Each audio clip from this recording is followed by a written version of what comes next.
بنگال والوں اگر برا نہیں مانے تو ایک بات آپ کروں ہاتھ جوڑ کے، مسجدوں کے 2-2 کروڑ کے مینار بنانے کی بجائے کوشش کرو کہ وہ 2-2 کروڑ غریبوں پہ خرچ کرو اور ان کو مضبوط کرو۔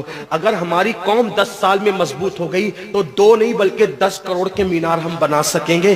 اس لیے میری گزارش ہے جلسوں کے خرچے بھی کم کرو، شادیوں کے خرچے بھی کم کرو اور سب خرچے کم کر کے اپنی قوم کو مضبوط کرو۔ حضور علیہ السلام اسی لیے تشریف لائے تھے۔ تو دیندار بنو، مالدار بنو، اور نمبر 3 ایجوکیشن پہ بہت محنت کرو۔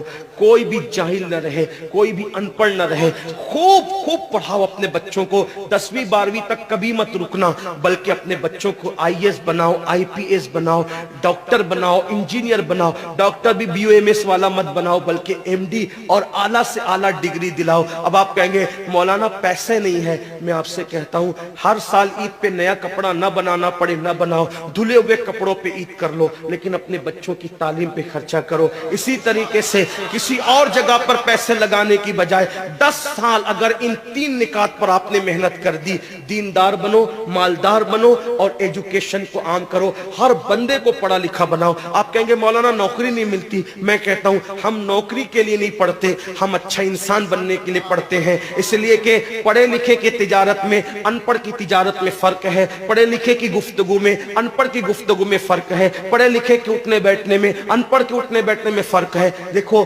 آپ یہ نہیں کہتا ہوں کہ آپ سب ان پڑھو، لیکن ایک بات آپ سے کہتا ہوں، محفل میں پڑھے لکھوں کا انداز اور ہوتا ہے، ان پڑھ لوگوں کا انداز اور ہوتا ہے۔ کھانے میں، پینے میں، اٹھنے میں، بیٹھنے میں تعلیم کو عام کرو، دنیا بھی پڑھاؤ، آخرت بھی پڑھاؤ۔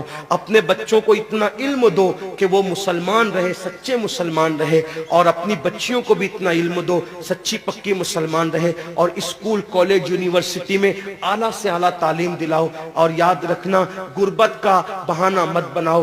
بیٹیا کی شادی ہوتی ہے تو لاکھوں روپے کہاں سے آتے ہیں، اور آپ سے کہتا ہوں 8 گھنٹے محنت کرنے کی بجائے 16 گھنٹے محنت کرو، محنت میں پیچھے مت ہٹو، اپنے بچوں کو پڑھاؤ۔ صرف 10-12 سال ہندوستان کے تمام مسلمان محنت کر کے اپنے بچوں پہ محنت کر لیں، کوشش کر لیں، کاوش کر لیں، تو دیکھنا نقشہ بدل جائے گا۔ یہ بھی آپ سے کہتا ہوں، ایک بات کہتا ہوں، منع نہیں کر رہا ہوں، اگر مجھ سے غلطی ہو تو میرے علماء اصلاح کریں گے، آپ میری ذات کو دیکھ کے قبول نہیں کرنا۔ باپ کے چہلم پر 40 دیگ پکانے کی بجائے 1 دیگ پکاؤ، ان 40 دیگوں کا خرچہ بچا کر کسی بچے کی تعلیم پر اپنے باپ کے ایصال ثواب کے لیے خرچہ کر دو۔ پیر صاحب کے مزار پر 1 لاکھ کی چادر لا کے ڈالنے کی بجائے 100 روپے کی چادر ڈال دو، باقی کے پیسے بچا کر غریبوں کی تعلیم پہ خرچہ کر دو۔